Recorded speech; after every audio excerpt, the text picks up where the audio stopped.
savez ce qui est dangereux avec les femmes fortes? C'est que personne ne voit quand elles sont au bout. Et peut-être que toi, tu te considères comme étant une femme indépendante alors qu'en réalité, t'es juste épuisée de tout. Tu te dis que ça va alors que tu dors mal.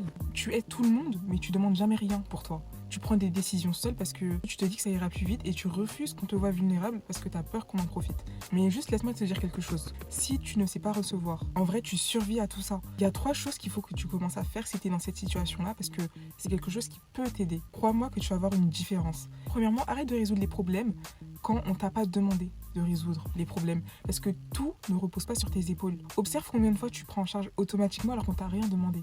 Deuxièmement, entraîne-toi à demander de l'aide sur des petites choses, même des petits détails. C'est pas parce que tu demandes de l'aide que tu es incapable. Tu dois réapprendre à ne pas tout porter. Là, ce qu'il faut, c'est que tu réapprennes à demander de l'aide et à ne pas faire tout toute seule. Et troisièmement, surtout, identifie une relation où tu donnes 80% déjà envers qui tu as confiance et pose-toi une limite cette semaine. Et moins de disponibilité, et surtout moins d'explications par rapport à ça. Ensuite, observe ce qui se passe. Mais être forte, c'est pas tout supporter en silence à chaque fois, c'est aussi savoir quand s'arrêter. Donc si tu t'es reconnu dans cette vidéo, le prochain épisode de mon podcast va aller beaucoup plus loin. N'hésite pas à t'abonner à ma chaîne, le lien est juste en bio pour ne pas rater. Et va voir les derniers épisodes qui sont déjà en ligne, parce que si tu veux évoluer, il va falloir accepter de te regarder en face.